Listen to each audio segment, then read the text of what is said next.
Hi guys, it's Creepy Cody here. What's up? And as you can see, I got my Reanimator t-shirt that I got for my birthday from a good friend of mine named Doxy. She's awesome. And today, this video is going to be a comic review of sorts. Also, if you're wondering if this is spoiler-free, it's not. I'm sorry, I'm going to tell you the details of the comic. And the comic today is The Reanimator World of Cthulhu, The Eternal Lie, Volume 1. Written by Cullen Bunn and artwork done by Blacky Shepherd. These guys blew me away with this issue. As you can see, that's Herbert West, who apparently has some tentacle action going on.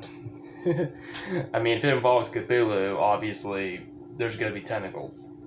And yeah, like this issue is just so amazing. I mean, the artwork is like look at the artwork. Look at that. It's so cool. I mean, it almost looks real to me, the artwork and everything. But anyway, I'm going to get into the plot of what's going on in this particular storyline involving Herbert West, who is like one of my favorite Lovecraftian characters. Okay, so essentially what's happening is after the end of the Tomb Legions, which was essentially Herbert West getting killed by his own zombie creations, and obviously he's not dead. No one stays dead in Reanimator. His formula, his reanimation formula has been stolen by a member of the Order of Dagon. Now, if you're familiar with the Shadow over Innsmouth, the Order of Dagon is ruled and controlled by the Deep Ones, who are basically like these half-human, half-fish creatures that have been around forever. Basically, they're like the creature from the Black Lagoon, a little bit. And they worship Dagon, Mother Hydra, and even Cthulhu. And they've been trying to bring these gods back forever with blood sacrifices, ceremonies, chants, and nothing has worked. If it worked, they would have ruled the world by now. And so a female Deep One, who looks very much human still, because, they mate with humans, so they look human at first, kind of discovered Herbert West's serum. I can tell that in the book she manipulated him a little bit, like she kind of got in his head and said, I'll be your new assistant, because his old assistant doesn't really want anything to do with him after all the events that have happened. And some interesting things happened that I didn't think were going to happen with West. Like, he actually liked her, and he actually has sex with her. And don't get me wrong, I love that Herbert West is finally being a man and actually, hey, let's mate. It's a little out of his character, but I'm like, he's been through a lot, so yeah, why not? And obviously, it's a big manipulation. She probably doesn't really care about him at all, and she stole all of his formula and brought it back to Innsmouth because they are going to bring back their gods, who are in a death-like sleep. Herbert West recruits the narrator, aka his assistant, because, hey, it's not Reanimator if he doesn't have an assistant, and you may as well get the original guy back, to go to Innsmouth, track down these individuals, and get his serum back before they do God knows what with it. And the Deep Ones are onto them. As soon as they roll into Innsmouth, it is like all hell breaks loose. The Deep Ones break into the room, they grab his assistant, Wes goes out the window, barely escaping with his life. And he's like realizing, I'm going to need reinforcements here because they have an army and I don't. So you can only imagine what he does. He goes to their cemetery and reanimates the entire freaking cemetery. Now, this is the interesting part that I thought was really cool about what he can do now. That anything or anyone that's been contaminated or reanimated by his serum, he has full telepathic control over. It's like something out of that character Dr. Hill from the film Reanimator, where he could he could hypnotize his subjects and get them to do whatever he wants. I feel like they took a little bit of what was in that film and kind of added it with the original Herbert West, which, hey, I love. I love that he can do that now, because I'm like, I think we're getting tired of seeing zombies trying to kill him when he should be the dude controlling them and giving them orders. I just love that aspect, that he can control freaking zombies now with his mind. I just think that makes him even more badass as a character. He's like a zombie puppet master. And West and his zombies, they save the assistant from being sacrificed. They kill the deep ones, man. The West is like a badass here. The zombies tear those fish mothers apart. Like, they're not even a threat at all to West. And they capture the priest, the high priest of the deep ones. And the high priest kind of confesses that they believe in their gods, and they know for a fact that these entities exist, but the method to bring them back is not working. Like, the stars don't affect them, the stars won't wake them up, blood sacrifices won't wake them up, chanting, religious stuff doesn't wake them up. So it's almost like he's admitting that their religion is essentially bullshit. And Wes's science is actually the key to reanimating Dagon and all the rest.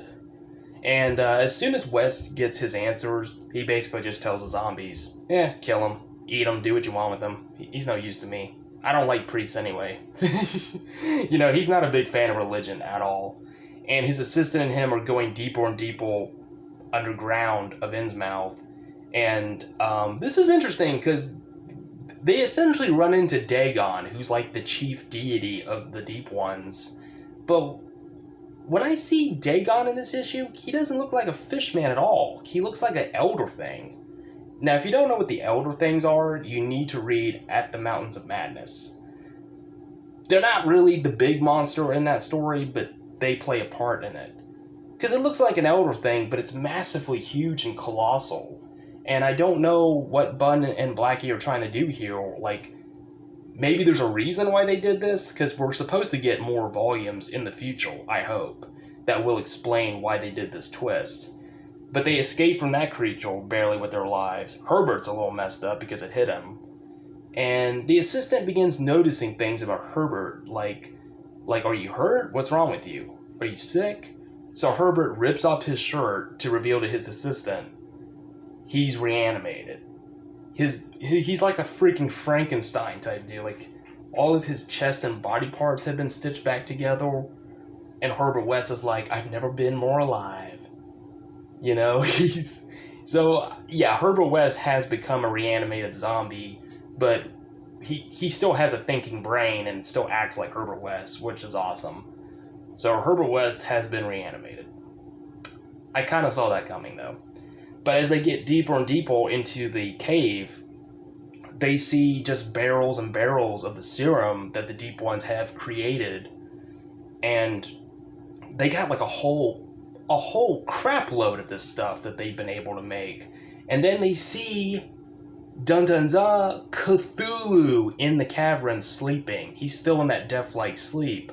I don't know how they got Cthulhu out of Relay. They must have put him on a raft or something. And, you know, it's like, it kind of ends there, really, which really blew me a little bit, because I'm like, I need more. I need to see what happens. I need to see where this leads into. And it's really up to Dynamite Comics whether or not they're going to do more volumes. Cullen Bunn said to us that it would take 3 or 4 volumes to tell the complete story, at least where Herbert West is involved.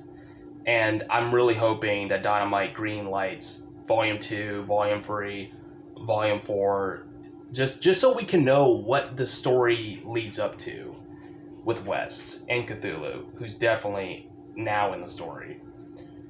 So, yeah, guys, I really love this. I mean, I'm just like, look at that, man. It's awesome. And that's the Elder thing, aka Dagon, if you're wondering. I'll show you Cthulhu, just because we all want to see Cthulhu. There he is. He's napping. And I'm sorry about the shitty quality, by the way, guys. My device isn't really that good. But that's Cthulhu right there, sleeping. And besides the comic, I also got all this other cool stuff, like a Reanimator needle pen. See? You see the, like, it's kind of yellowish green, but it doesn't matter. I still love it. It's awesome. And I got these too. This is a trading card. I didn't know I was going to get this with it, but I love it. It was signed by Blacky Shepherd, the artist, who's just amazing. And this was like another cover thing, which I don't mind getting, but, you know, I prefer this cover mainly. So yeah, guys, that's mainly my review. I really love this story. I really want to know where it goes.